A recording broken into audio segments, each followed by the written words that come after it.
Hey everyone, welcome to another wonderful episode of Love Story. I am your host Yandea, and joining me today is my beautiful sister and friend Kesley. Kesley, say what's up to everyone. Hello, everyone. Thank you so much for the opportunity. I'm excited for tonight. Yes, yes, yes. So some of you may notice Kesley, she joined me the um on the Love Before the Fall Mhm. series that we did right here on Love Story. It was a special little segment, I guess, that we had, a 7-part series, and she joined me, and also Janie was on there, and we talked and we shared a lot. But so some of you would know Kesley from there if you've watched Love Before the Fall. And this little time we're gonna have today will be Kesley, all about Kesley sharing her love story. I think she mentioned on I think in the intro actually of one of our first episodes, right? I think you mentioned that we do mentorship together and so on. I want you just to share a little bit, Kesley, about how we met, and then I'm gonna interview Sure. you, and then I'm gonna interview you. Okay, go for it. Yeah.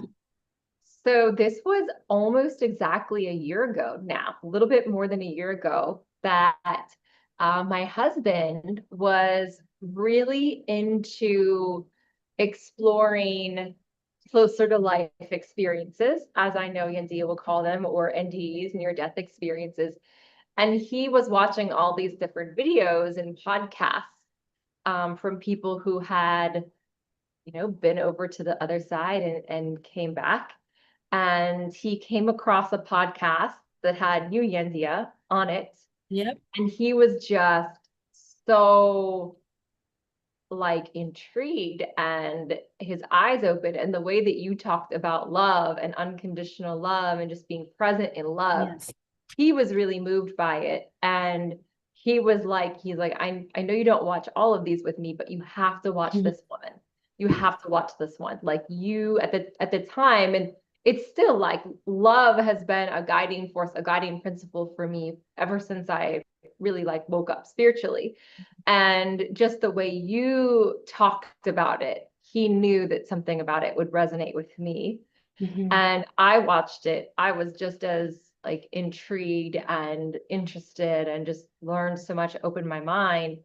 And it was actually him who said, I think you should contact her. She does mentorship. Like, why don't you reach out to her? And so Mhm. I reached out to you, and a year later, here we are, a year Here later. we are. I mean, I fast forward, like here we are, but it's been a very deep, impactful, meaningful, like exploratory, lots of tears, lots of awakenings, like so many Yeah. moments that we've shared together. And I'm Yeah. so grateful for it. So Yeah. this feels like really a celebration of all that has happened over the course of this last Yeah.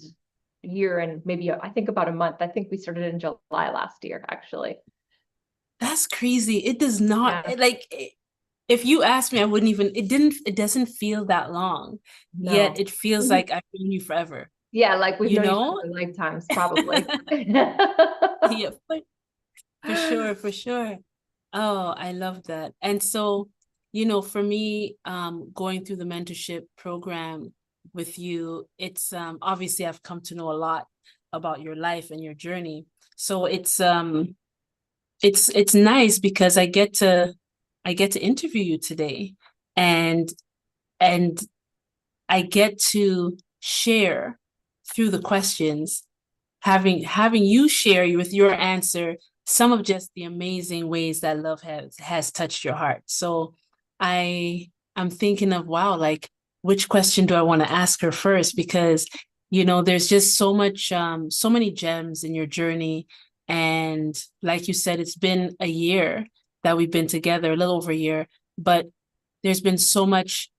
You already had gone through so much of your growth, right, on in your own way, and everything that you've done. But then I think, like, when we came together, it was just, I don't want to call it deeper, just different, a different part of like exploring yourself. And uncovering some things and standing firm in some things, and some different realizations, and whatever the case may be. So I guess I'll start here to ask you, how has love, if you could choose one way that love has rescued you from a dark time, what do you think, what do you feel comfortable sharing? How has love rescued you? Has love ever rescued you from a dark time? So many times.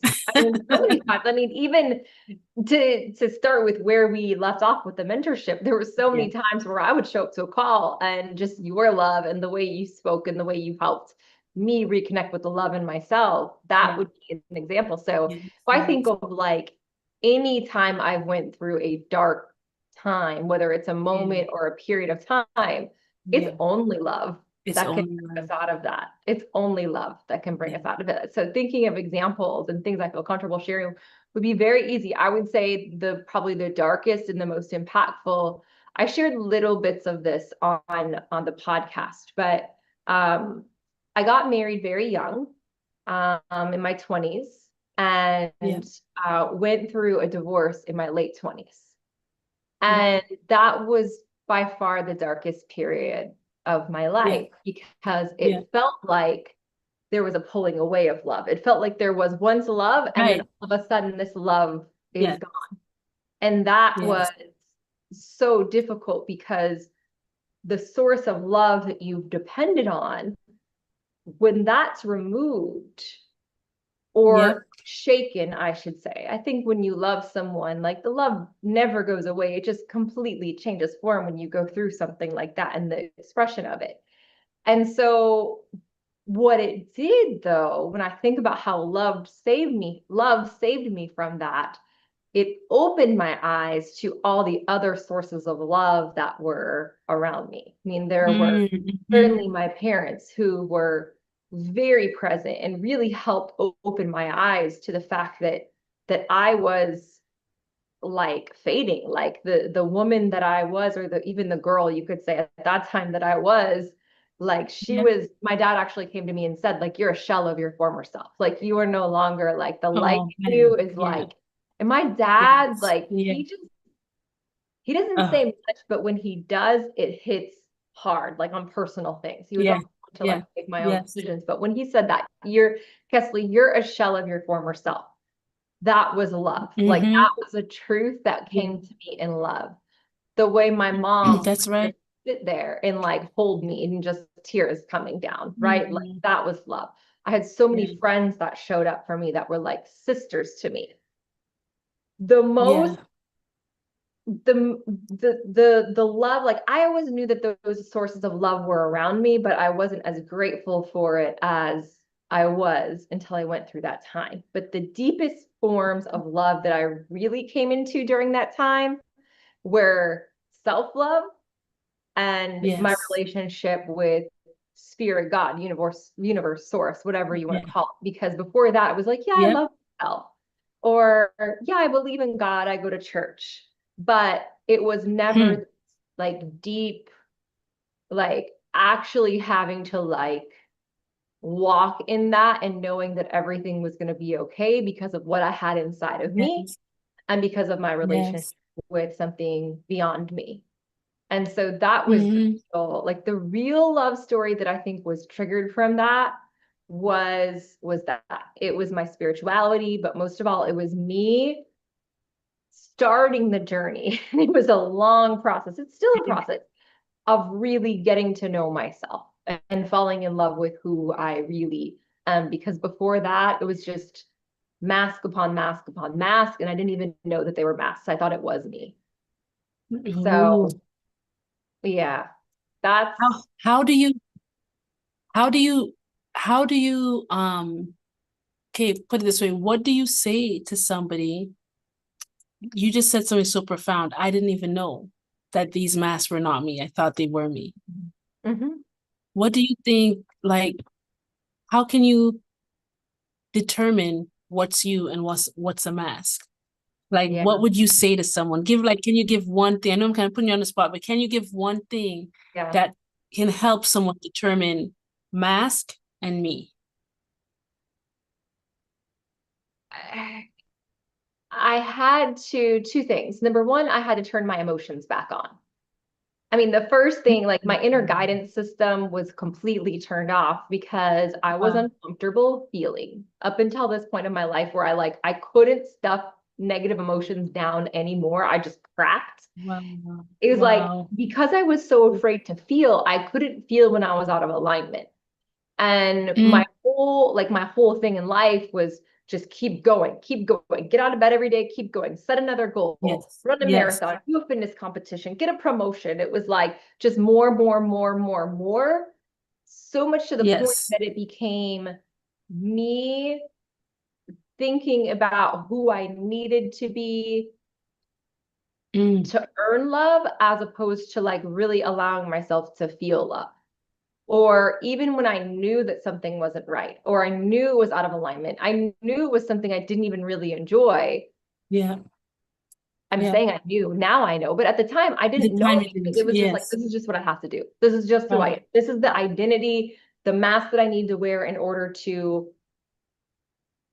receive love, or what I thought I need, who I thought I needed to be to receive love. Yeah. No one was Yeah. telling me you have to be a certain way, or you have to do this, or you have to do that. It was Mm-hmm. this story, this persona that I had created that I thought would earn the most love, that would receive the most approval. Yes. And Yes. so that was it. It was like, because during that time, I like physically, like I couldn't hold it anymore. I couldn't stuff it down anymore. Mm-hmm. Emotionally, I had to learn how to feel again. So that was a big part in learning. Yeah.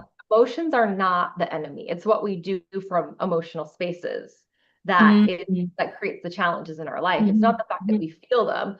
It's the fact that we like act out from them when we're in the place of anger or fear or whatever it is. And Yeah. so I had to learn to get comfortable, like sitting in emotions that were uncomfortable, that I would have previously just Yes. um, Yes. disowned. So that was a big part of it. The other thing that I had to get comfortable with was being still and being in silence and being by myself. I was, one of those people who Yeah. always, and my friends, so after I went through the divorce, I moved from North Dakota, which is where I grew up, to Houston, Texas, and Mm-hmm. didn't really know Mm-hmm. anybody except for a few coworkers. And anyway, I met a really great group of friends there, and they would always joke, like, yeah, Kesley doesn't watch TV because she can't sit still. Like, I didn't watch movies, I didn't watch TV, like, I didn't do anything that would keep me still, because if I sat too long, it would be Yeah. uncomfortable for me. Again, because I didn't want to feel the Wow. emotion.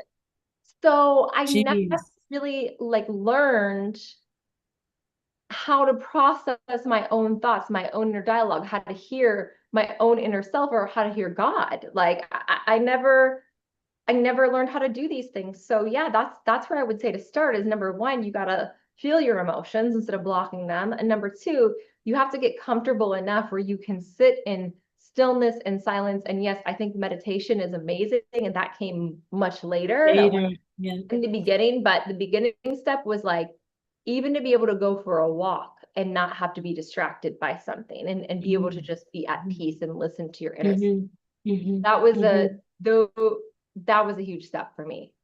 So those were the building blocks that That's, became a foundation for a lot more. yeah, you hit on those things, and both of them they're so important, and it's actually really heavy because even with myself I realized, like, yeah, I didn't like spending time alone with Mm-hmm. myself, because whenever I was alone I would start thinking, and Mm-hmm. when I would start thinking, the conclusions I came to were just never good, Yes. and so it was like, okay, if I am going to be here, then I need to distract myself with purpose, distract Mm-hmm. myself with something. And that's really big, because when we're talking about like loving yourself, most people don't know how to love themselves without doing something that makes them feel worthy of that love, Mm-hmm. Yeah, for sure. And right? there was a lot of that. Like there was a lot of that of, you know, after I realized that I didn't really love myself, that's when this like reaching for things, Yeah. accolades and achievements like took on a whole new level. It was like, oh, Yeah. I'm aware of this now. So what can I do to love To be myself? Like, exactly. okay. Exactly. So, and I remember having this realization. I was like, well, why don't I love myself? And at the time I thought it was the fact that I'd never been able to make peace with my physical body. Like my whole life, Mhm. I always really struggled with uh, body image, with feeling comfortable in my own skin. And so I thought, okay, well, I'm gonna like really like do this now. Like I'm gonna get in the best shape of my life, and then I'm gonna love myself. So Mm. I like finally found a gym and a trainer that I really resonated with, did this like 8-week challenge thing, like completely transformed my body. And I was like, okay, I feel pretty good now. I think I'm starting to like love myself. Then Mhm. I decided, okay, I'm gonna do a fitness competition. Like I'm actually gonna do like, I'm gonna Yeah, like yeah, go all compete. in on this. I'm gonna be in the best shape of my life. I'm Yes. gonna look beautiful on stage. I'm gonna be so strong. And so I do this. I train for almost a year and I do this fitness competition. And it goes really well. Like it goes really, really well. I Yeah. end up taking first place in my age Wow. category. And I was like really, really proud of myself. Yeah. Well, that lasted for about 5 minutes. I literally like accepted my medal and I got off the stage. And they have this is like kind of jargony, but they have an option where they can give you this thing called a pro card, which means you get pro status or not. And Mm-hmm. they could have given that to me after I got first place, but they didn't give it to Yeah. me. I didn't even know this pro Mm. card thing existed before I walked on Yeah. the stage, but all the girls backstage were talking about it. And Yeah. so I walk off the stage with my medal. I go to meet my family, my coach, and everybody. Everybody's excited. And I'm just Yeah. pissed because I'm like, they didn't give me this You pro didn't get the card. Now that pro. I know that this is what I need to be like the top level, like the achiever, Yeah. like, oh, now I'm Yeah. not good enough. Oh, Now yeah. I can't love myself as Mhm. I don't love myself as much as I thought I did because Yeah. somebody didn't think that I'm pro status. And Yeah. then it became just this obsessive thing with like having to have the not just, the best shape of my life, but like literally like top elite level in the world. And I did really destructive things to my body Yeah. during the time to try to achieve that. Oh, wow. All Yeah. natural. I mean, that was one saving grace. I was natural the whole Yeah. time, but Yeah. and then that literally fell apart. Like my body Of and the course. universe Yeah. were literally like they took it all. It was just stripped away from me. It was like you cannot maintain this. You cannot maintain this little amount of food and this amount of training. And my body started to basically shut down. Like I couldn't lift weight. I couldn't even. I went to the gym one day. I couldn't pick up a weight. Like it was just everything was just drained. Wow. And that's Wow. when I finally had to start the journey. When it was like Yes. I had done the one thing that I thought would make me love myself, Mm. like help me love myself. And Wow. even Yeah. that, I couldn't achieve it. Even Mhm. that, it's not something to be Yeah. achieved. And it was like the universe just kept putting these blocks in my path until it was like, you have to. And it was like shaking me, like, you have Yeah. to look in the mirror and go deeper. And Yeah. that's spiritual. When I That's couldn't right. run from it, I couldn't achieve it anymore. I couldn't find it by looking in the mirror or from anyone else. I had to start to look within. And that's when the real journey started, the real love story Yeah. started. Yeah. Yeah. Oh, I think there's like everybody, almost everybody can relate to that in some aspect because we are all like we live in a society that puts physical appearance so high, Mm-hmm. and everybody goes through this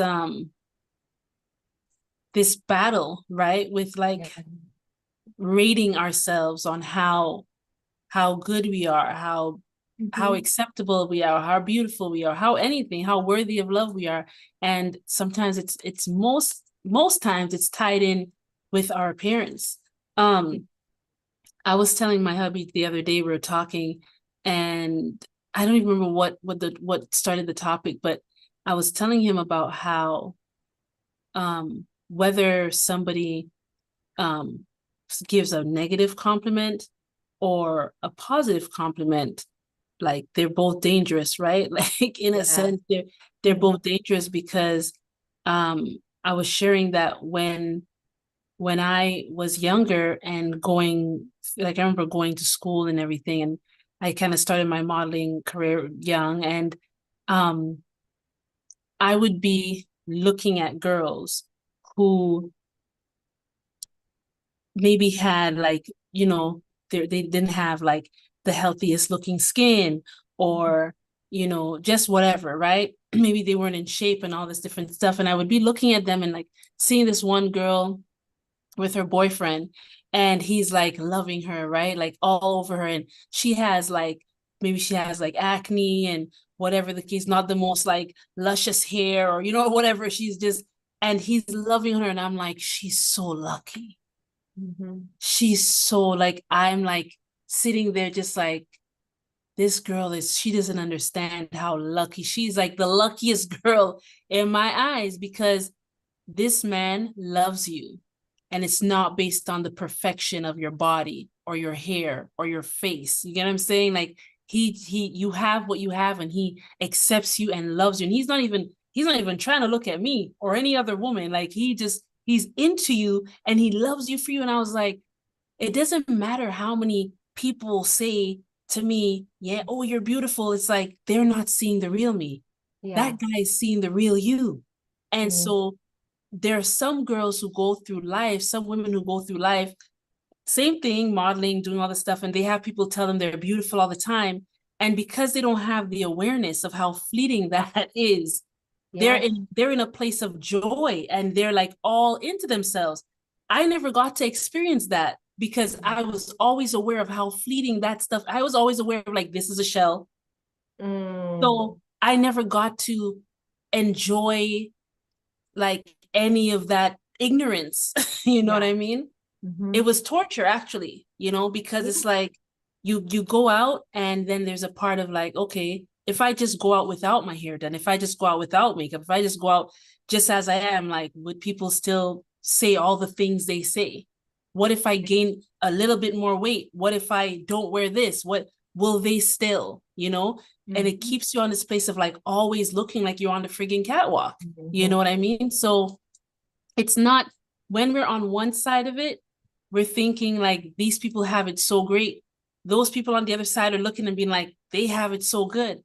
And we all have a different, um, we all have like a different experience, right? Mm-hmm. Mm-hmm. So I learned that a long time ago. You know what? Don't think that just because someone looks like they have it worse or looks like they have it better, that they're actually experiencing this, whatever you think they may be Yeah. experiencing. You know what I mean? And so, how did you, like, what was that experience of, okay, going deeper? I know Mm-hmm. it might be maybe it's like a never ending experience sometimes, right? Because it's Yeah, like for sure. layers to loving yourself. But do you remember that first peel back? Like, what was the first thing you discovered about yourself that was really about who you actually are, that you fell in love with? Like, what was that thing? Mm. Wow, that's a deep question. Um, Let me get there in a second because something when you were Mm-hmm. speaking about that really triggered me. I mean, I think one of the reasons, not going to say the only reason, but one of the reasons why we sort of cling to the physical appearance as, okay, if I can achieve this, I'll love myself. Yeah. It feels more in our control than the journey of going deeper. Like, okay, if I could just look like this Exactly. model, or if I could just be Exactly. this size, Yeah. like that's Yes. a Yes. specific thing that we can visualize, we can see, we can put into a Yes. goal and quantify if I weigh Yeah. this much, whatever it is. So I think that's why sometimes we become obsessed with the physical piece because Yeah. it's so much easier to fathom than this goal of, okay, I want to love myself, but what does that even look like and where do I What even, does it mean? Yeah. what does it Yeah. mean? Some days Yeah. I still don't know. I still wonder, what does that really mean? It's so deep. It's so deep. Yes, Yeah. because it's like, Yeah. okay, it's not the physical. So maybe it's, then it became for me, then it became this like, okay, well, if I can help other people, if I can become a Ooh, healer and a coach yeah. and an Yeah. astrologer, and then I can help other people, and then I can love myself because I'm Yes. doing good in the world. Oof. And Jeez, that Kesley. was that was the one that I was holding on to until I met you. That was the Oh. piece that was like, Oh, I got oh, chills. I got chills. because it's like, man, if you can't love yourself from helping other people, then what do you do? Like, then what do you Mm. start to look? Then what do you Hmm. start to Hmm. cling to, Hmm. look to? Like, Yeah. you Yeah. learn from going through divorce, it doesn't come from other people. Then you learn Yeah. it doesn't come from the physical body. And then you learn it doesn't come just because you're helping people. Like, okay, Hmm. how do you love Yes. yourself? Um, let me think. The first thing I really fell in love with about myself, I think that what I started to realize, there's always been this like achiever part of me, right? And Yep. that, like this hard worker, achiever, if I set a goal, I can Yes. do this, Yes. right? Yes. And when I stepped back from that and I looked deeper, I think one of the things I first fell in love with is my tenacity for growth. Yeah. That it's like I'm willing to do whatever it takes to face Yeah. whatever, to go wherever. Yes. Yes. So after I started this journey of self-love and spirituality and wanting to become a coach, Yeah. I took a really big leap. And that's something to this day that I really commend myself for. I left my like cushy corporate job Yeah. that I built up over the course of several years, become quite successful. I was managing a team, a cross-border Canada, US team. It was like my dream job. Yeah. And I chose to walk away from that. And that's something that I really like fell in love that like, you know what? I have the Yeah. guts to not just settle for a life that seems on paper like it's like Yeah. really great. I mean, I had the nice car and the nice job and the Yep. nice clothes Yep. and the purses and the shoes and all the things. And it didn't, I knew there was more. I could feel there was Yeah. more. And so put in my resignation. Mm-hmm. Didn't really have a plan other than I wanted to be a coach and that I was going to travel for 3 months. So I took off on my own eat, pray, love journey of its own Journey. nature. Started in India, of course. Went Yeah. Right. to Bali and Thailand and Australia and New Zealand and these different places. And um, like it was a bold move. And I think that through that process, I started to fall in love with the fact that, hey, this isn't something I'm doing for anybody else. People thought I was insane. Like Yeah. it Of wasn't something course. I was doing for anybody's approval because the majority of people in my life at the time thought I was crazy. So Yeah. Facts. You leave your corporate job to go to what were you looking for? What were you looking for, Kesley? Where were you myself, going? yes, You're yes. looking for yourself. And you I was started in India. I started in India, and that was the funny thing at the time too. Like people would say to me, they're like, "Oh, you're going to these places, so you're going to go find yourself." And I was so mad whenever someone would say that to me at the Yeah. time. Like I know at the time I still kind of thought I knew who I was. Like I know who Yeah. I am. Yeah. Like I'm just doing Yeah. this to help other people. Like this is about other people. This is about becoming a coach and getting the education that I need, right? And they would Yeah. say to Yeah. me, and Yeah. like Your educational field I think trips. it really annoyed me so much because deep down I knew that It's that true. Yeah. it was You masked. wanted that. I knew that it was Yeah. just a persona that I was playing. And as I was Yeah. on this journey and the mask started to fall off, right? Like I just started to be Mm. less concerned with my physical appearance. I was living out of a backpack. Like it wasn't this like, Yeah. curated Yes. me Yes. that was showing up every day. Yes. It was more raw, it was more real. I was Yeah. spending a lot of time alone. I was meditating a lot. I was journaling a lot. I started a Yeah. blog. I would just like write Yeah. the things that I would write about on my blog. I'm like, wow, I was like really Mhm. bold at the time. And it was the first time I'd ever really put the me, like the spiritual Yeah. me out there, the deeper Yeah. me. I've been Yes. journaling since I was a kid and I'd always had Yeah. really deep, like introspective thoughts, but I'd Yeah. never shared that with Yes. anyone. Yeah. And before before I left my corporate job, I sent out this email to all these people I knew in the industry, like, hey, I'm starting this blog, I'm going to be traveling, not even knowing what it was going to be, that it was going to be this like spiritual, like growth process, this healing process. And to this day, I still now, because I'm back in this industry that I work in, that I left and now I still work in it. But people will be like, wow, I still loved your blog. That was amazing. I was Yeah. like, oh my God, you read that? Oh my God. Like, you know way more about me than I'd like you to know. It's still a little bit uncomfortable. But I mean, that was really loving myself for the first time, That's was so good. really Yeah. allowing Yeah. myself to be vulnerable and real and imperfect. I remember people would reach out to me because I work in corporate communications, and they'd be like, would you like me to like proofread these for you? I saw that you had a few grammatical errors and a few spelling mistakes and everything. And I was like, no, you know what? This is like the first time in my life I'm allowing myself to be out there Yeah. in a way Yeah. that is imperfect. And it felt Oh my gosh. Not the spell check.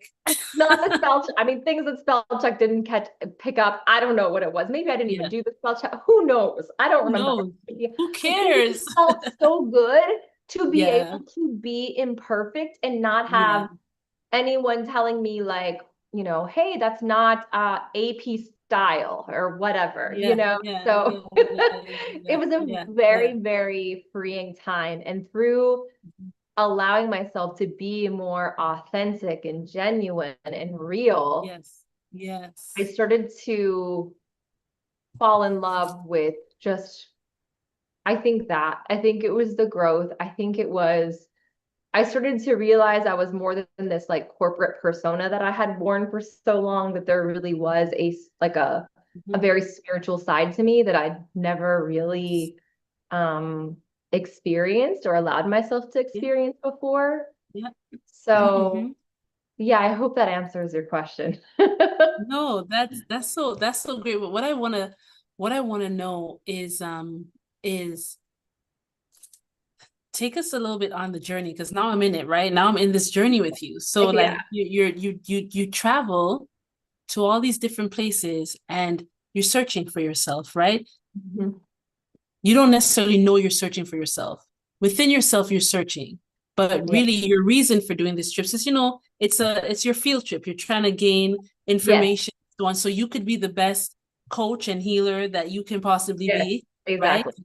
Okay, so what what was your, I guess, at the end of all of that, what was it that you gathered from in this whole situation to say, okay, now I'm ready to be a coach? Like, what was the sense of accomplishment? Because Mhm. we are like driven, right? You still had Mhm. that thing of driven by accomplishment, driven by a goal, seek that goal, do it, accomplish it. Nothing's Yeah. wrong with wanting to accomplish things, especially when they're good goals, right? So what was it at the end? What was the feeling of accomplishment that you had that made you confident to become a coach? Mhm. I mean, it was really the fact that I was gutsy enough to leave my job, travel for 3 months by myself, and I had all these accolades. I mean, I studied Yeah. with some of the best fitness coaches, the best nutrition coaches in the world, went to many different meditation seminars. I got a yoga certification. I ended it all with a Tony Robbins event called Date with Destiny. And if you're not ready to set your life like in motion on fire after leaving a Tony Robbins event for over a week, like you're never going Yeah. to be ready. Never.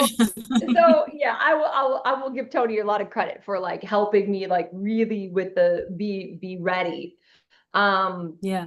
but I mean, yeah, a lot of it was solidifying the belief and the identity of Hmm. yes, okay, I'm now coach. And that's the piece, like I Yes. said, that took a long time to get rid of, because it was like I went from fitness and corporate to then I was like this Mhm. this travel, and my brand name at the time was Iron Gypsy, like bodybuilding Uh, this gypsy. So I owned yes, that yes, yes, identity. And I yes. think I just kind of like made that my persona. And I was like, okay, Yeah. I'm Iron Gypsy now. Like I am this Yeah. coach. This is the new me. Yes. I Yes. I didn't know who I was. So it was probably easier for me to just gravitate toward a new persona and just Yeah. pick Yeah. that up and wear it. Yeah. Yeah. Mhm. And so, okay, so now here we are, Iron Gypsy, right? Mhm. And your whole thing is to what kind of coaching were you doing at that point? I guess fitness and spiritual combined. Yeah, it was mainly fitness with meditation and then a lot of mindset stuff like personal Good. development because I had gotten Yes. really into the Tony Robbins world at the time. Yes. Yeah. Um, I don't think when I started my business, I had not done Reiki, my Reiki certification yet. Mhm. So the more that time progressed, the more spiritual it got. But in the Mhm. beginning, it was kind of Yes. like people didn't really know what they were in for because they saw the fitness me, they saw the fitness competitor, and then the world traveler, and Right. they'd sign up. And then there was usually a little more spirituality and meditation and mindset stuff Involved. we had originally signed up for or known about because this was back in like 2016, 17. So like the Yeah. holistic model of bringing like fitness and the spiritual piece together was a little bit new Yeah. at the time. Even online Right, training right. was a lot newer Yes. at the time, and I was doing all of Right. it online. Yeah. So yeah, it was mainly fitness coach, fitness health, Okay. fitness coaching. Okay. So then you go from that and you get a little bit more into spiritual stuff, more into energy stuff, and the astrology and all of that comes up. Mhm. And then boom. Is that boom? Did we meet? Is that or did you get into other stuff Well, before we met? this What this else? actually, so this all happened, like I said, 2017, 2018. Yeah. So it was a good, what, 6, 7 years Yeah, of doing of this this. coaching and Right. yes. And so Hmm. and this was another big like phew, darkness, but love story for me was I did it full time for 2 years. I just, cold turkey quit my Yep. job and I was just a coach for 2 years. Yep. And financially, I just wasn't able to support myself. Yep. So this was a huge, like a total heartbreak because I went all in, All in for it. I went all in, like, this is my dream. This is my Dream. Yeah. purpose. Like, I'm going to do it. Tony Robbins always says, burn the boats. I'm going to burn the boats and just go for it. And I did. And I just wasn't able. I ended up, living in my parents' basement. And I was like, this is just not sustainable. Like, I Yeah. cannot do this Yeah. anymore. And emotionally and mentally, it was very, very difficult. So then I ended up going back into the corporate world and I kind of the coaching and the spiritual piece, like spirituality was always part of me, but like the Yeah. coaching and the spiritual coaching, astrology was just kind of always on the back burner during that Yep. time. For over 2 years, I was in that corporate Hmm. environment. Hmm. Um, and then I ended up getting a new position that was more of a consulting position.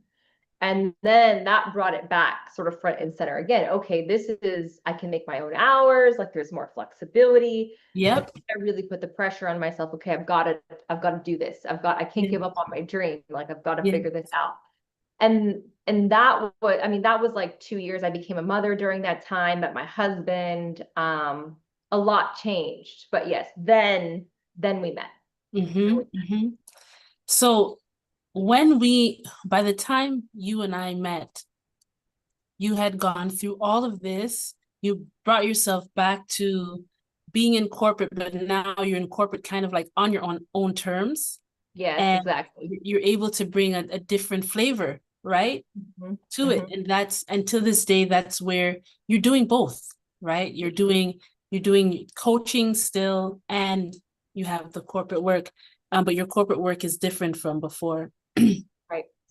So by the time you and I meet, because you said going deeper, right? Mhm. How would you explain the layer that had to be peeled that had to be I peeled off? wish, wow. Let me see if I can find the words for that. I still don't know if I know. I had to completely let go of that attachment. Like, since I've become a mother and really embraced the knowing that motherhood and being a wife, that these are as important, if not even more important than the coaching and the spiritual work and all of that I do. It like released me to just be like, okay, I'm just gonna be who I am now, because I don't need to wear this persona anymore. There's so much more to me than just this idea that I have and that I was so attached to for so long of being a coach. So the layer that had to be released was this like attachment to who I thought I needed to be in order to be someone worth loving, I guess, or lovable, or yeah, someone worth loving, I guess would be a good way of saying that. I mean, I always, and I can see it in my astrology, like in my birth chart, like service is a very big thing for me. Like giving and serving others is a very big thing for me. I love it. It's where my Venus is, which is like what we love in life and how we give love and how we receive love. So it's always going to be a thing for me. But it's, and I think this was the other thing, like, I remember very like late last year, early this year, and you'll remember some of the sessions we had around this time. It was like I had completely lost my identity. Like I didn't know who I was. I was like, I don't know who I am anymore. Like I don't know. Like I don't love myself. Like I remember telling my husband one day, like, I honestly think I'm a piece of shit. Like, sorry, I'm like swearing a few times during this episode. No, but it's okay. words like come out of my mouth. And it was like the falling apart before it came back together. I had to just let it all go and allow myself to like go to this place of darkness, of like, I don't know who I am. I don't know what I'm here for. I don't know my purpose. Like, I don't know anything anymore. Yeah. And just, yeah. you were to ask me how I came back from that, or what I still don't know. I don't have the words, but I know that allowing myself to fall apart the many times that has happened has been the path to love, more love, like knowing myself. Yeah. I remember that time, going through that time with you, and I was like, yes. Every spiritual teacher I've ever had, it's like when I fall apart, they're like, yeah. And when I was just like, you're almost there, Kesley. You're almost there. yeah, Almost there. And it's the thing. It's a darkness that people resist, right? They resist that falling apart. But it's like, I say, there's a scripture that talks about, well, it's even in the 10 Commandments, right? Thou shalt not have any false idols. And what we do is that we literally create an idol of ourselves. And that idol is a false image, right? See, it's false idols. We create a false God, a false idea, a false image of who we are. And we give worth to that. Worship means to give worth to something. And so we give worth to this image, the image of a coach, the image of a healer, the image of a mother, image of wife, image of president, doctor, image of all of these things combined, because some people could be all of these things. So whatever image we create for ourselves, whatever God we create for ourselves, whatever image we create for ourselves, and we worship that image, we give worth to that image. That is the part of me. That is the image of me that I want others to see so that they could worship it too. Yeah. We don't say it like that, but when you think about what worship is, it's really, ascribing worth to something. We want people to ascribe worth to us so that they could accept us and love us. And so when we smash that idol, when we smash that false God, when we smash the false image of who we are, we get to see the real image. Yeah. And the real image is the one that's made in the image and likeness of Most High. And that one is worthy. That's the only one that is worthy, right? Because it's perfect. And so anytime somebody you know, in mentorship or whatever with me, anytime they get to that place where it's crashing time, it's smashing time, I'm all I can literally see this like little statue of myself and it's like yeah. falling off the shelf, like spattering on the floor. Like that's That's it, accurate. literally. That's Yeah, a facts. perfect description. Yeah, that's it. Smash, right? And so when we go through that process, that's where, you know, that's where the goodness comes in, Yeah. because, you know, we get a chance to glimpse our true selves when we let all of that, those layers come off and that thing gets shattered. It's like, wow, you know, because all the time we're doing. And to come to a place where you can just be and see yourself, see the being, not the human doing. You remember we talked about that? The human doing, and then there's a human being, you know? Most of us are humans doing, Yeah. right? And then we're like, if I'm not doing something, then why should anyone keep me around? Why am I worth anything? Why whatever? And that comes a lot from our childhood, most of us, where, you know, if you do this, you get a clap. If you do that, you get an extra cookie. If you do that, you get a red star, you get an A+, you get more time, more this, more that. So we just, ever since we're little, we learn that if we do something, that the person who is in power, in authority, whether it's a boss or a parent to give you more love or give you more, you know, anything, we just subconsciously learn that in order for me to gain good things or love, I have to do. I cannot just be and have, no one's just gonna love me because I'm here. No one's just gonna love me because I'm alive or because I exist. I have to be, you know, relevant. I have to do something so that they could want me around, or I, you know, I, why am I important? Yeah. Right? It's like, Yeah. just because I exist, just because I'm a soul, it's like, yeah, exactly. But we don't learn that, right? We don't No, learn we that. don't. We Yeah. don't. And you really helped me. I remember that was one of our very first mentorship sessions was the human being versus the human doing. Doing. And it was really, I didn't even realize at that point that just being was still uncomfortable for me.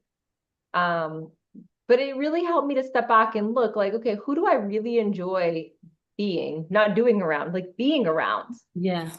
It's never because it's a person who's like doing all the time and they're doing a Yeah. bunch of things. It's literally Yeah. just their energy. Like you just love being Yeah. around their Yeah. energy. Yeah. And I was like, huh, what if I could just focus less on the doing and Yeah. focus on the being and my energy and like Yeah. living in a beautiful state, the kind of state that Yes. I want to live in, that vibration of Yeah. love.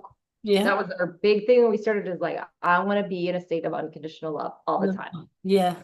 And yeah, it's we judge ourselves by how much we're doing or expect Yeah. ourselves to do, but Yeah. then the people we want to be around, it's their being. It's not their doing, it's their Yeah. being. Yeah. And when people want to be around you, for example, like you might say, like, even if it's a comedian, right? That guy is so funny. Yeah. It's not just that he tells jokes, Yeah. right?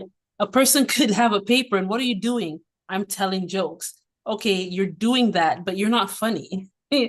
But someone who is funny, they're being funny because that's in them. That's just how they are, whether they're on stage or not. I just, however it comes across, they're gonna crack a joke just naturally. And you're gonna be, you know, you're gonna be laughing your head off, right? That's Yeah. just that person. And you may enjoy being around that person, whether they tell a joke or not, because they just have that energy about them, Yeah. right? Yeah. Yes. It's their being. And so, yeah, I think, we kind of talked about this as well. It's like, okay, you can still do but Yes. I have the doing like flow from the being. It's the being, it's the energy that comes first, and then just allow the Mm-hmm. doing to flow from that. I could not, I remember we Yes. talked, I was like, I could Yeah. not get this. Like, I was like, what do you mean? Yeah. You're like, How can do you I say do that that? I guess, again? how do I do Yeah. that? How do I be? Yeah. What do I do to be? I So remember it's you're being so your way to cute. the doing instead of doing your way to trying to be a certain thing or Yeah. feel a certain way. It's like the Yeah. feeling has to come first, the energy Yeah. has to come first. Yes. Yes. But Yes. yeah, I just could not. I mean, it's funny to think about it now, like a year later, like I could not wrap my brain around Yeah. that. What do Yeah. you mean just Yeah. be? Yeah. Yeah. Yeah. And then I remember like I would give you this, and this is the amazing thing. Um, and this is the not to toot my own horn here, but this No, is why I love it's deserved. It is deserved. You had it. I gave you a tough one to me. I give you a tough cookie. it was great. No, it's like that with with everybody. So I said like with the mentorship program, when people join and they're like, what's it gonna be like? I'm like, well, what are you gonna be like? Because Yeah. it's it's all depending on you. Like the entire program, the entire 12 weeks is literally like based on how you go. Spirit gives the activities for you to Yeah. do. So it is like we would have our session, and depending on what you shared and how much you got, how much you understood, how much you revealed, how much you're ready for, then Spirit will be like, okay, here remember in the middle of our session, like, okay, Kesley, here's what you're gonna do. And then you're like, hold on, I'm writing it down. And then you would have that activity to do for the week. And that was always the thing to help you break through that layer. Right. Yeah. And I just love that every single person I work with, Spirit always gives me something so specific for the whole 12 weeks. It's like tailored exactly to them. And so it's not something that could really be repeated. You know what I No, mean? Because everybody's it is. different. Everyone's different, but you I have a part to play in it, but it really is you and your higher self, right? It's really you and Most High who are really doing this together. I'm just like the vessel. Yeah, you're the vessel. You're the channel Yeah. that comes through. Like I Yeah. remember one very specific week. Remember the week when you had me singing? You had me sing? Y'all, she there was a week where she's like, I think it was specifically meditation. I think it could have been any time, but she's like, okay, you're just gonna, when you go in your meditation, I want you to hum or I want you to sing, and it has to be out loud. And I live on the beach. The I'd always beach. be at the beach or back, there's some trees out here and there's all kinds of workers and everything. And I'm sure they're like, this American lady that is out here meditating is like crazy. She's always singing to herself with her eyes closed. Like, what is wrong with her? But it was the exact thing that I needed Yeah. to free myself Yeah. and my voice and not worry about the judgment and just Yeah. allow that Yes. energy Yes. to flow through it freely. And I found that it's way more easy for me now to just like say things that pop Yeah. in and not judge them or edit Yeah. them. That's so Like, beautiful. I love that. they're just like the other day, Dar, my husband, for those of you who don't know, he's a trader. And he was working on something specific, cracking this code on something. And the number 11 just like popped into my head. And so I like put it into Chat GPT and I'm like, I kind of know the spiritual significance of 11, but I'm like, okay, I need the write up for him. So I send him this like spiritual significance of 11. He's like, oh my God, that was genius. Right? Like once you get out of your own way and you don't judge Yeah. or try to Yeah. figure it all out yourself, like I didn't really need to know the whole Yeah. strategy or theory of what that meant. All I needed to be able to do is just like what you had shown me. Like I'm standing here, I'm the channel. I'm just going to put this out there. It might sound crazy, but I think you should sing out loud for the week every time you meditate. But it was beautiful and it was just what I needed. Yeah. Yeah. So I think a big part of the loving yourself is getting out of your own way when spirit uses you as a vessel or channel for bringing Yeah. love to the world. Yeah. And Yeah. that's what being a coach or a healer is. It's not what you read in books. It's not, these these theories or these models or anything. It's like literally being able to get your own self and your own self editing and your own judgments out of the way, and just allow spirits to move through you, whether it's as a wife, a mother, a coach, a friend, on a podcast, it doesn't matter. That's being. It's like when we got on here today. I finally get it. I finally get it. A year and a month later, I finally get it. It's just that's like when we hopped on here today. I mean, we said, okay, we're gonna do this at 8 o'clock. And I think it was like 7:58. Yeah, 7:58, got on the Zoom, and you're like, oh, I don't even know. And I'm like, neither do I. Perfect. That's right? That's being a human being, not a human doing, right? Not a robot programmed to. And I'm really like, I've been thinking about this, like we talked about, like this role, this like dabbling that I still have in the corporate world, and like, what does that look like, and how do you allow spirit to speak through you in those situations where it is the role, because there's still a very specific role. And I think maybe others can relate to this too, like in our jobs or those places where we don't think of bringing spirituality or consciousness or being a channel for love, or however you want to think about it in your own personal life. But I've just been thinking, like, how can I allow more of that to flow? Like, how can I speak more light or more truth or more love into the world, even in unexpected places where it doesn't seem like maybe it's going to be, I wouldn't say it's not going to be embraced, but it might seem more abrupt in some ways, you know, for people to just speak their truth as opposed to according to the script that everyone's expecting. So that's where I've been at lately.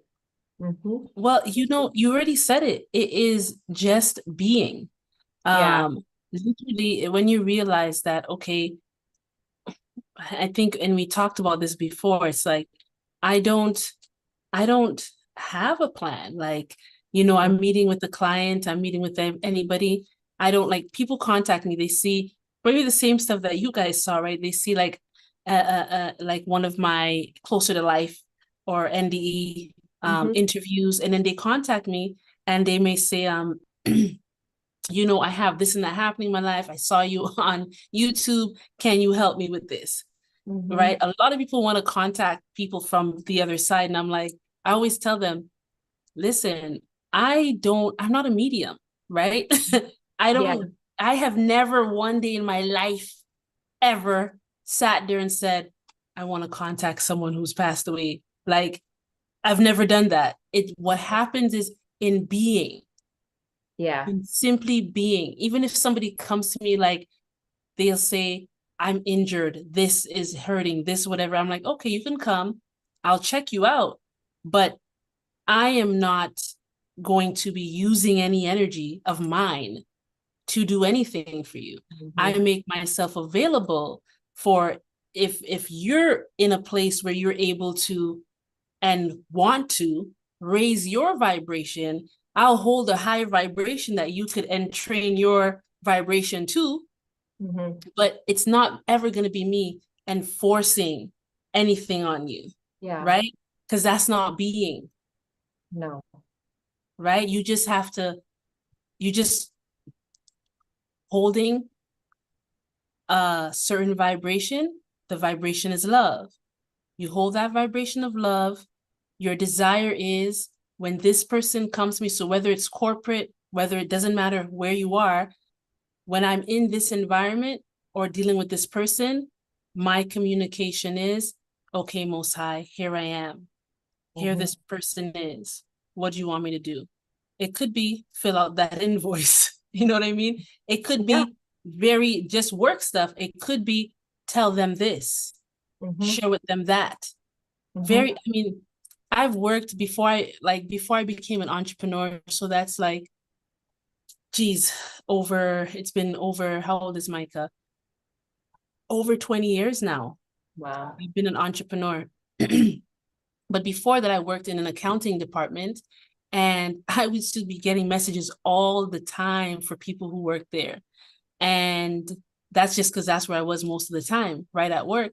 And I never had a feeling like, let me get a message for this person. I would just be doing my stuff. The person would walk by and I would hear Spirit clearly say, go tell them this and that.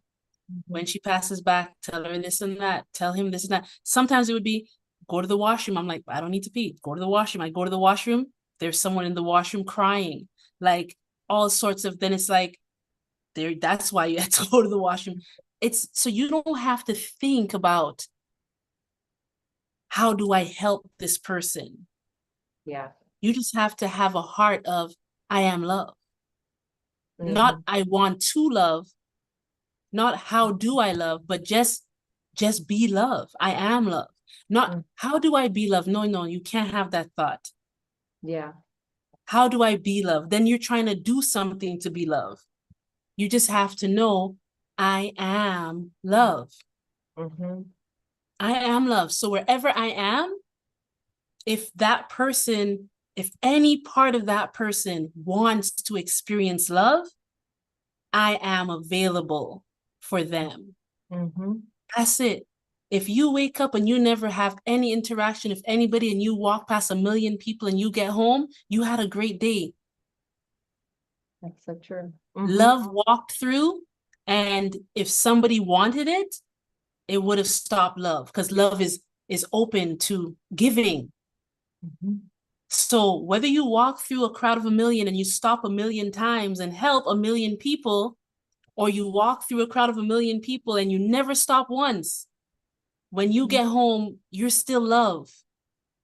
You still, you get what I'm saying? You are still you are still worthy, you are still all that you are, you know? And I think a long time ago, long time ago, I think like the most impactful knowing that I ever received from Spirit, man, it was so funny, because I think it was probably after also I had gone through a divorce. And I remember somebody was kind of condemning me about it, you know, church type things, you know, about the whole divorce thing and whatever. And even my whole spirituality was all kind of wrapped up in that at the same time.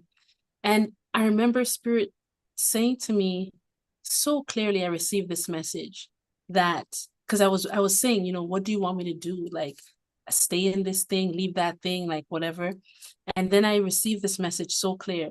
And it was, there is nothing that you can do that will make me love you any more or any less. Then I've already loved you from the very beginning. Before you ever incarnated into this world, I have loved you. So there is nothing that you can do that will make me love you anymore. And there's nothing you can do that could make me love you any less, because I already love you to the max. I have, like, Most High unconditionally loves us before we ever incarnated. Like, just take that in. Unconditional love. Before we ever did anything good, that love is already there, and there's nothing we can do to make that love diminish. So a lot of people think, oh man, I've been such a mess up all my life. I've done this. Oh, God probably doesn't love me anymore.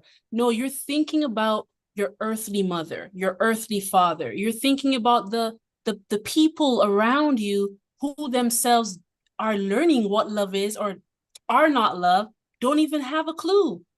So you're comparing God, who is love, to people who are so far from that experience, and definitely very far from embodying and understanding it themselves. And so a lot of the times, you know, we find ourselves having a hard time being, because we're afraid to lose the little bit of love we think we have, or we so much don't understand how much we already are loved. We're trying to gain more, but you cannot gain more. Yeah. There is nothing that you can do that will make you more acceptable, more loving, more loved, I should say. You can't. So once that sinks in, what are you really doing? Then everything you're doing, just, you have to reevaluate it. Well, if I was doing this thing, I wanted to get points with God, I wanted to get on God's good side, I wanted to, but it doesn't matter. All you have is just a chance to be. Yeah.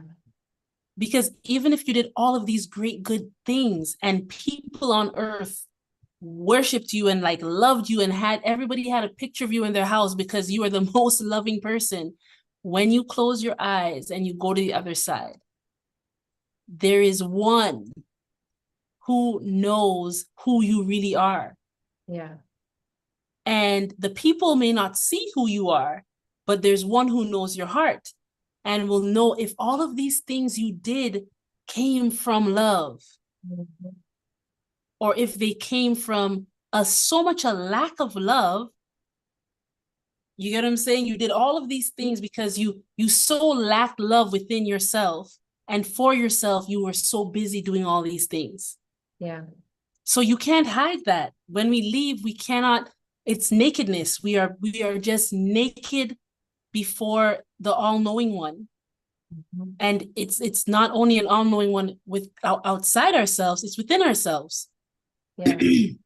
You know, your conscience is pretty clear at why you did what you did, and you cannot lie to yourself about that. So our goal really should be just be. Just be. Yeah. Just be. Yeah, the other thing I'm thinking about is I've often heard you use the word remembrance, right? Yeah. It's so much about like, because even when you speak about like being, not being loved, I am love. Well, what's a hack for that? Like, how do you, again, I'm like, well, how do you get there? Like, how do you embody this I am love? And it's like the purity. I remember we talked about, and the innocence of like stripping it all away. Yes. And just sitting in that like I am. And that was one of my I first series, am. was the I am. That was it. Sitting The I in that am. like original vibration of who and what you are at its simplest form. Yeah. Like, it's not about putting anything on top of that or being anything or trying to, it's just literally the remembrance of you at your simplest. Yeah. Yeah. Like building block, like spiritual form. Yeah. Yeah. Yeah. And it's also to recognizing like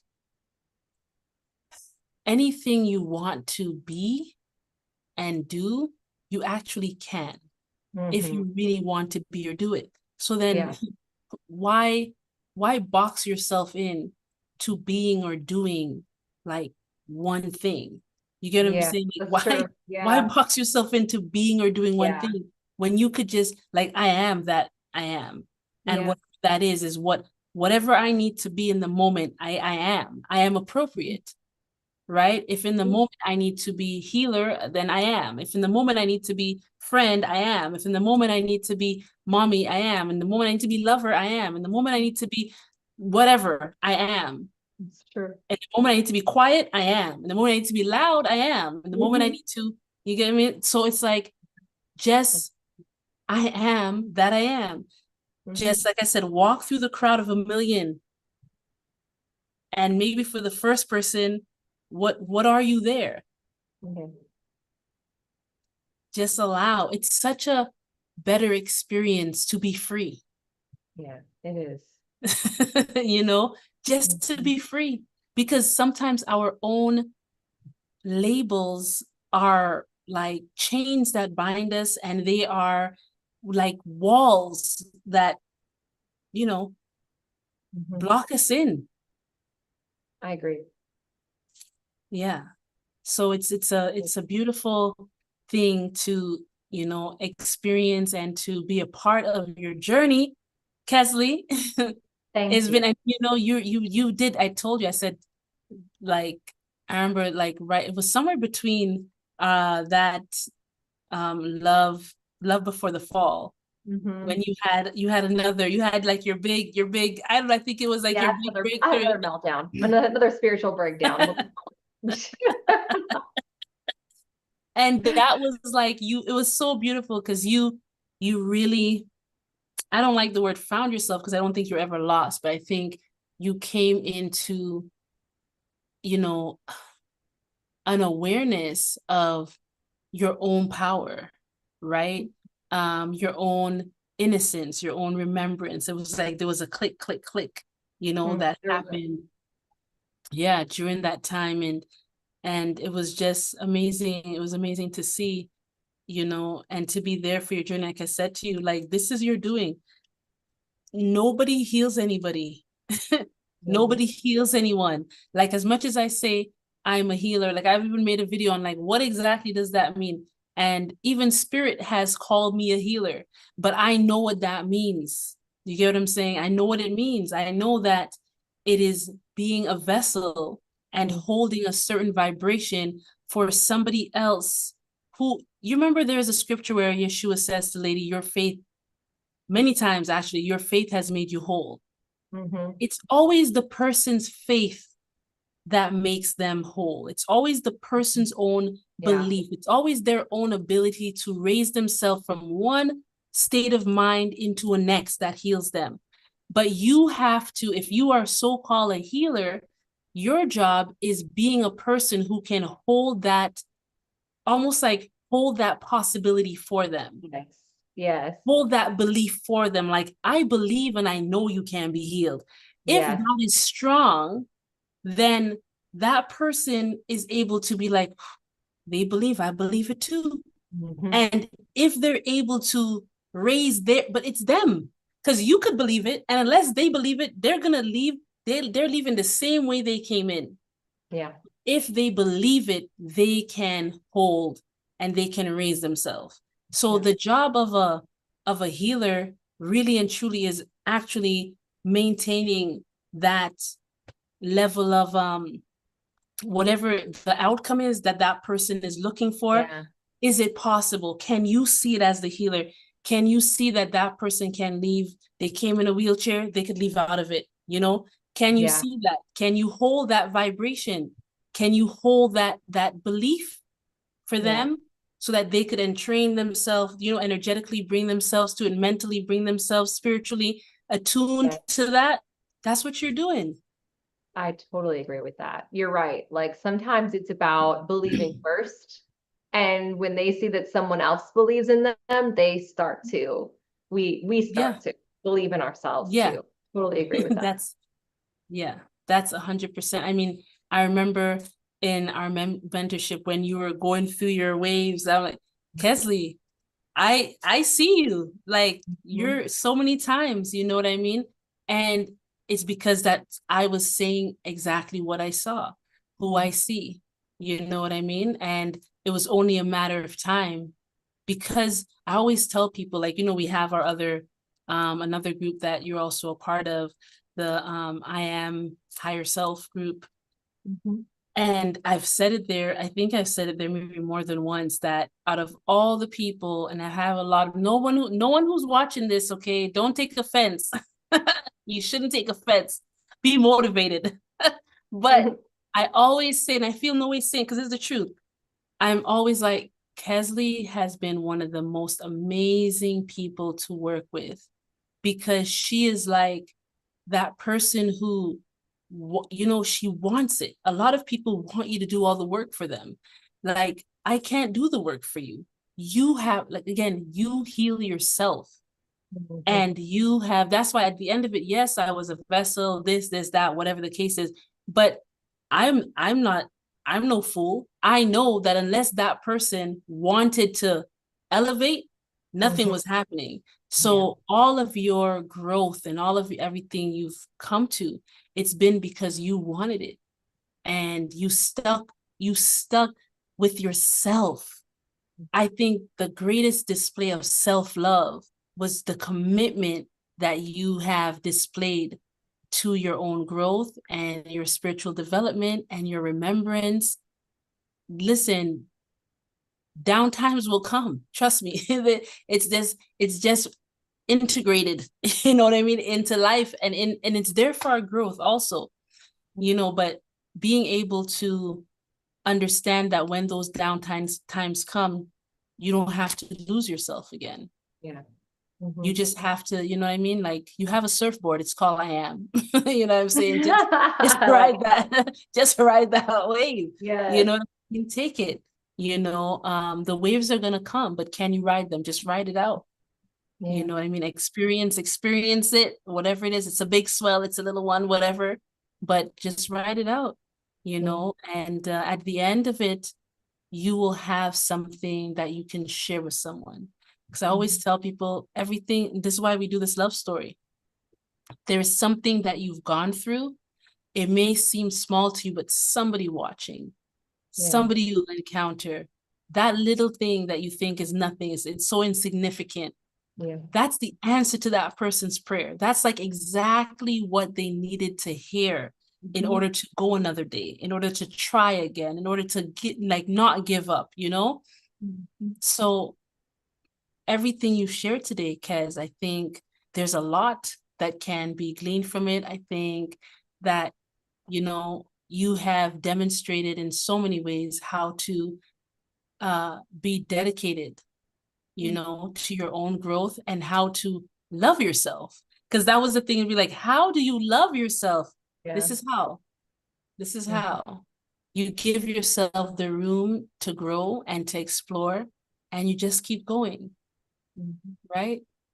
It's been beautiful. Thank you for believing in me, not giving up on me, even in those moments when I was falling apart and like barely able to talk because the tears are just coming. Like it's just been an amazing journey and I'm so grateful. Yeah, So yeah. grateful. So I thank love you for you. I love being you. Yeah. being who and what you are. Yeah, thank you for being, sis. Thank you for being. And thank you for sharing your love story. I My pleasure. imagine that there will be quite a few comments and so on. And I always tell people, if you're open for another one, you know, if there's something else you want to share, you know, I would love, if you feel called to, if you feel okay with it, I would love for you to share more about astrology, actually. Oh, okay. There are a lot of people who have a very, they misunderstand like scriptures and all of this stuff, and they see astrology as a very negative thing. Everything misused can be negative, right? Like AI. You know what I'm Yeah. saying? Yes. Everything used can be misused, can be negative. Scripture misused can be negative. Anything misused can be negative. Um, and so I think it would be great if you can come on another time and we can talk a little bit about astrology and how it's impacted your life. I could talk a little bit about it too, what I've experienced with other people, because I'm not an astrologist, but I have I have had spirit confirm to me many times. I think I was sharing with you how I would have, like, I would do, you know, a reading for someone just based off energetically them laying there and me just doing a reading for them. And then spirit would say, okay, now go to that book, which I just had there. No, don't even use. Go to that book, ask the person their birthday. Okay, what's your birthday? Look it up and now read. And exactly what I would say to the person is literally exactly what was written down. So Mhm. that's how spirit, because I had all of my Christian like thoughts about astrology also, you know, True. and that's Me how, too. yeah, that's how Most High kind of started showing me like there's so much to the human soul, there's so much to incarnating, there's so much to our oneness with nature and this and that, and there's so much that we don't understand because we are looking at everything through the lens of scripture that's been interpreted by people who need us to stay in need us to stay controlled That's right. by them and the narrative that they want to give to us. So, you know, everything that God has created is for our benefit, and it is to help us in different times, but misusing these things, very dangerous, right? Mhm. Very dangerous. And none of those things are supposed to, how do you say, replace our own connection Yes. with Most High, right? Mhm. So very interesting. If you're down, I'm down. Yeah, absolutely. I think it fits perfectly into the theme of love story because we were talking about the layers of self-love. Like it's been a huge part of like going deeper and deeper and deeper into the essence of who I am. And for the people I do readings for, it's rarely that I share something that they're like, oh wow, I never thought about that before. It's always like Yeah, exactly. the remembrance of the Yes, essence of who they are. That's truly what I feel that's astrology it. is. That's it. That's it. Perfect. Okay, so that's to come at some later date. We'll decide Perfect. when you come back on with that. Yeah. But sis, thank you so much for Thank spending you. this time with An us. honor. Oh, it was so good. I always love chatting with you. Thanks. And we had a few people who tuned in. I think Valley and I see Kala have sent some messages just saying hi in the chat. Greetings, ladies, and anyone else who's watching. We love you. Thank you for tuning in. Please comment below. Let us know how much you enjoyed Kesley's love story. If you have any questions, also you can leave those below. And if you would like to join an episode of Love Story, if you would like to share your story, please do. And you can send me an email at lovestory4yandea@gmail.com. See you again, maybe next Sunday. Maybe next Sunday. Okay, love you guys. Good Bye. night. Love you. Thanks.